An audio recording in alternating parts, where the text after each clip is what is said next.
Hi, I'm Ellen Gormley and welcome back to my channel. Today we're doing 2-color 3x3 Tunisian rib. So we've got knit stitches and we've got purl stitches. Remember, this is crochet, it's just Tunisian crochet. So this pattern is using 2 colors. So I've shown you how to do Tunisian rib in other videos, but this time I'm doing 2 colors, and this time I have some tricks about multiples. So this one is a 3x3 rib, so 3 stitches make 1 repeat. And guess what? If you do this with the extra 2 stitches, you have a selvage on both edges. Now that's useful when you're going to add a border, or if you're going to seam pieces like in a garment together and you want that extra stitch so that it acts as like the trim around a window kind of, so that it kind of lays nice. The other thing with this one is you totally could do 3, 6, 9 and do like an odd number, but if you do it in groups of 6 instead of 3, so the pattern is a multiple of 3, but if you do it in a multiple of 6, then you'll have the ending different than the beginning, and that matters if you want to turn it into a tube. If you want to turn it into a tube and you butt up the first grouping with the final grouping, then the pattern will be consistent throughout or all the way around. So that's why today I'm going to be doing a multiple of 6. So let's get started. I'm going to use blue and pink today instead of blue and green because I like to show you different color combinations than the actual swatch. I'm going to chain a multiple of 6 plus 2. So with my handy dandy, I think this might be a J Tunisian. It's actually a double-ended hook, but I'm using it for Tunisian crochet today. And a slip knot on my hook. I'm going to chain 1, 2, 3, 4, 5, 6, 7, 8, 9, 10, 11, 12, 13, 14, 15, 16, 17, 18, a multiple of 6, plus 1, 2. Now, for this 2-color pattern, we will make the foundation row in the first color. The blue is my color A today, so I'm picking up a loop in the second chain from the hook, and then the back ridge of each chain all the way across. So this traditional first foundation row is very traditional, the same as you've always done, nothing special about it. Let's go ahead and keep moving across. I have some tips for you so that you remember how to do the colors, but also this video is useful for just doing color changes in general with Tunisian. Move my notes to the side there. Hello to all my new followers and subscribers. I greatly appreciate you being here. I do take suggestions. Please check out all of the playlists. There's quite a few now. There's quite a few. If you need to learn how to read crochet patterns, traditional ones or Tunisian ones, symbol diagrams, all of that, there's help on my channel. So welcome, sit a spell, hit play all, and join us. Thank you so much for being here. So I now have all of my loops loaded up on my forward pass of row 1. Now here's the first tip for changing color or doing this 2-color pattern. Every time we return pass or bind off the stitches, we're using a new color. So the colors can stay on that end of the hook. You don't even have to put a slip knot on this end if you don't want to. I did not for this green one. I did not put a slip knot, and the end just hung off the side here. No big deal. I just weave that in later. So you don't even need a slip knot on the second color. You can just take a length of the color, leave a little bit of a tail, hold it behind the hook. I'm going to hold it, pinch it with my finger and my tension hand, yarn over and pull through 1 loop on the hook, yarn over and pull through 2 loops on the hook, all the way across. So, and I love 2-color Tunisian because you can really see the construction of the stitches. You can totally see how when you're pulling through, it creates a line of chains underneath the loops, but yet just like here, it's locking it into place. So I love that aspect of Tunisian crochet. When I get done with this return pass of row 1, I will lay it down for you or bring it closer to the camera and show you exactly what I mean.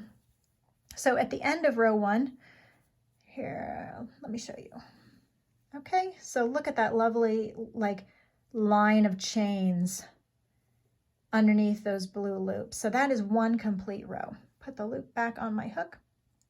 Now the first stitch and last stitch of this pattern are not in pattern. So the first stitch is already here on my hook. That is considered a Tunisian simple stitch. It's already, that vertical bar is already there, so we're going to skip the one underneath it. Remember, I do have Tunisian simple stitch, Tunisian knit stitch, Tunisian purl stitch videos all on my Tunisian playlist.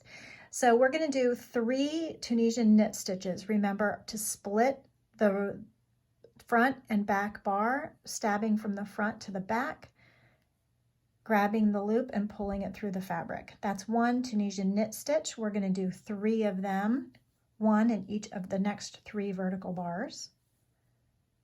And then we're going to do Tunisian purls.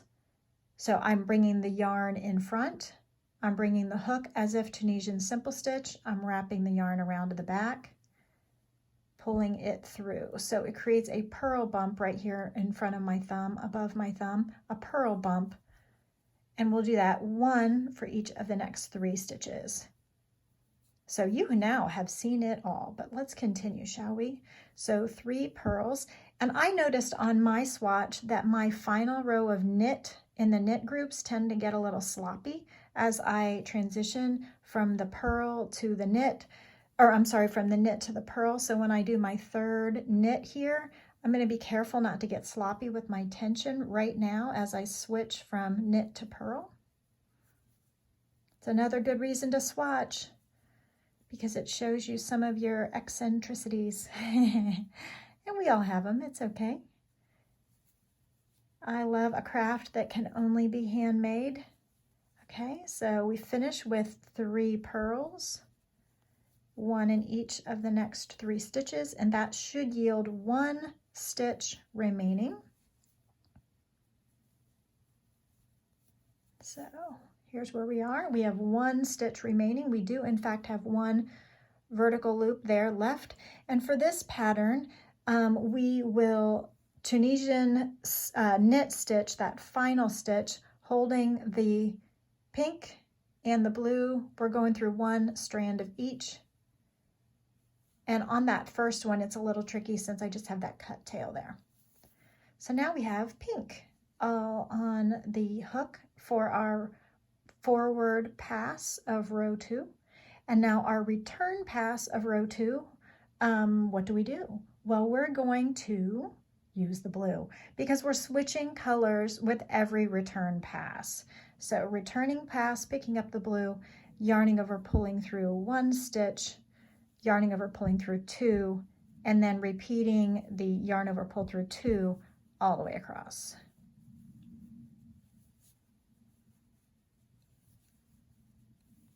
I love Tunisian crochet. It is so rhythmic and relaxing. It's definitely a meditative stitch pattern to do. It's, you kind of get in a zone, and you don't want to just do a return forward pass without a return pass, and you get down, finish here with the return pass, and you think, oh, just one more row. So here's row 1 and 2. Establishing the pattern. Now, when we do a forward pass, every time for this pattern, when we do a forward pass, we're keeping the same color. So forward passes, you're maintaining the same color. Return passes, so I have my yarn over here on this side of my table because that's when I'm going to grab the yarn over there. Okay, so remember the first stitch doesn't count. It's a selvage edge, and so it's already on our hook, and we do nothing with it. We're going to Tunisian knit stitch for 3, 1 in each of the next 3 stitches, Then we're going to Tunisian purl. So we're knitting in the knits, we're purling in the purls. So if you're a knitter, that will make sense to you. It is a 3x3 rib, so 3 of one and then 3 of the other, 3x3. And that completes the repeat of 6, the multiple of 6 that we're using. So 3 more knit. So can you see the difference here? Hopefully you can see the difference. Looking at the fabric, the purls are the ones that have the bumps, 1, 2, 3, and the knits are the ones that go straight up and down. So if you can't remember where you are in the pattern, oh, did I just do purls or did I just do knits? Well, look here, the straight up and down vertical bars split are the knits, and the ones with the bumps are the purls. So because we're just knitting the knits and purling the purls, you will never need to like keep track of where you are because you can just see it from the previous row. We're not turning rows at all like traditional crochet. We're staying all on the right side of the fabric. Okay, so we're getting there. 3 purls. And then let's look carefully at that edge, selvage, Tunisian knit stitch at the end as well. Okay, so the final stitch after the last 3 purls, and we're just kind of holding those edges carefully. The vertical bar here, the pink vertical bar, we're going to go underneath it, and also so that we're also catching a strand of blue. So we're splitting that just like a Tunisian knit. So the last stitch as if to Tunisian knit. And we're grabbing 1 of each color when we do that. So here is the forward pass of row 3. The pattern is slowly starting to emerge. Like right here, I can see the knit rib, and here's the garter or the purl background, and then another knit rib. So hopefully you're starting to see it. Now I'm going to pick up another color. I've dropped the blue, meaning just leaving it hang. I'm going to pick up the pink, tension it with my hand, and yarn over with the second color through just 1 loop on the hook, then yarn over and pull through 2 loops on the hook all the way across. Let's do a few more rows, and then I actually did something a little bit different for this bind off than I normally would have because I played around with it and decided the one that I liked the best, and I'll show you so that you don't have to play around with it. I've already done the work for you. So in general, I do always like to bind off in pattern, which means bind off knits as if they were knit and bind off purls as if they were purls. Okay, so we're going the forward pass of row 4. Remember, with a forward pass, what do? Nothing special on the forward pass. We're keeping the same color. So there's 1 stitch already on the hook. We're going to knit the next 3. 1, 2. Remember, we're splitting the front and back bar, stabbing the hook through the fabric to the back and grabbing a loop and pulling it up. That's the knit stitch. The purl stitch, the next 3, I pull it to the front, insert my hook as if to Tunisian simple, wrap the yarn around the bottom into the back. That's what makes the purl bump. Grab the yarn, I hold it with my thumb and pull it through. So the purl is more difficult. You may find that your tension is different on the purls than on the knits. I find that to be true for me. So the only way to compensate for that really is to just be careful. So I know when I do my last knit of a grouping that my next one tends to be a little sloppy. So I'm tightening up that tension just a little bit on that first purl stitch. And I only know that because I swatched. And swatching just tells you so much. So that's why we do it. So now I'm knitting a few more, 1, 2, 3 exactly, and purling 3, 1, 2. And I do use my tension hand a lot here for the purls, don't I? 3. And then to show you that final stitch carefully one more time, here's the vertical bar of that last stitch, the blue. I'm going to split it as if to Tunisian knit and making sure that I grab both colors, 1 strand of each, and pull up a bar. Okay, so on the return pass, we change color. Yay, drop the pink, pick up and tension the blue, pull the pink snug, just carefully engage with everything else, yarn over, pull through 1, yarn over, pull through 2, all the way across. See, it's so much fun. We're already finishing, what is this, row 4 now? So fast. Tunisian crochet is so fast. The return pass is so fun. Yarn over, pull through 2, yarn over, pull through 2. It absolutely is a merge of knit and crochet, and it's yields a really cool fabric, and it's just a lot of fun. Okay, so here we go. We're really getting there now. Let's do one more row across, forward and back. So remember, nothing special here. We're gonna just skip that first vertical bar because it's already on our hook, and do 3 knits. We're knitting the knits. Give myself a little more slack. We're purling the pearls. And then after this row, I will show you how to bind off.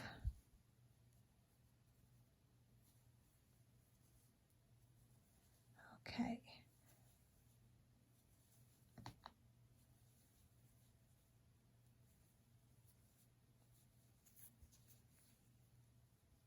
A little ASMR with the sound of my hands with the yarn. Sorry about that. Okay. At least it's not the click, click, clicking of knitting, although that doesn't really bother me either. Don't split the yarn. There you go. And the final purl and the final stitch, I'm going to find the vertical bar. Here's the pink one.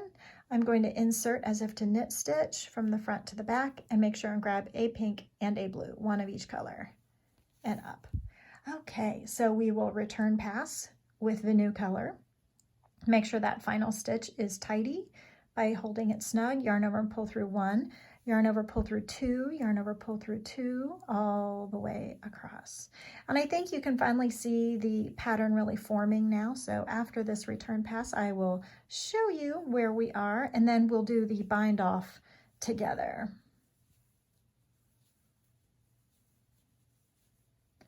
Now, in general, I always tell you to be consistent with whatever you do. And I'm going to tell you to be consistent in a pattern this time. So do you see the pattern forming here now? We have the vertical columns of knit stitches separated by vertical columns of purl stitches. So we have 3 by 3 ribs all the way across. All right, so much fun. Now with this swatch that I did, here's the bind off row at the top. And I always tell you to be consistent, but look, I have changed my mind. For this pattern, I found that I like this the best. I single crocheted in the knits, knitwise, and I slip stitched in the garter, the purl stitches, purlwise. So these are single crochets, these are slip stitches. Single crochet, slip stitch. Single crochet, slip stitch. And I just did that because I felt like it kept the integrity of the pattern all the way to the final edge. Now the bottom edge is very similar, but you can see the row of foundation row all the way across. So if you wanted it to like, I mean, it still matches. It still has like the loops up here to where you could put an edging. But if you wanted to like truly match, I guess you could do single crochet all the way across, and then maybe it would be like a dominant color A and a dominant color A on the bottom. But I really liked how this looked, so that's what I did. Okay, so let's show you how to do that now. So we're not changing color for the forward pass. This is actually our bind off row. And as I said, we're gonna do it in pattern. So as if to knit, insert your hook, yarn over, pull up a loop. We're making a single crochet, so we're yarning over and pulling through 2. We'll do that 3 times, 1 for each of the Tunisian knit stitches. We're inserting the hook as if to knit, yarning over, pulling up a loop, yarning over, pulling through 2 loops. And 1 more time because we're doing it in pattern, 3 for 3. Now the Tunisian purls, we're going to insert the hook as if to purl, yarn over, pull up a loop, but instead of yarning over and pulling through 2 as if to single crochet, when I pull that, I'm going to pull it all the way through everything on the hook. So Tunisian purl, as if to single crochet, we would go like this and then yarn over and pull through 2. That would be the single crochet, but I didn't like that. So I'm going to go back and do the Tunisian, purlwise bind off with slip stitch. So put the yarn in front, purlwise hook, pull it through the loop and through the loop on the hook. And because I pulled that stitch out, I made it kind of loose. So let me go back and correct my tension. Okay, insert the hook as if to purl, wrap the yarn around, pull up the loop through the vertical bar and through the loop on the hook. So you're slip stitching purlwise to bind off the purl stitches, and you're single crocheting knitwise through the knit stitches. You got that? It's a lot of words to explain this, isn't it? Okay, so as if to purl, but slip stitch all the way through everything on the hook. Tunisian purl, but slip stitch through everything on the hook. Tunisian purl, slip stitch through everything on the hook, and then Tunisian knit with a single crochet, the added step of yarning over and pulling through 2 loops on the hook. Okay, and this is my last chance, so I'll show you slowly. Insert the hook as if to knit, yarn over, pull up a loop, yarn over, pull through 2 loops on the hook.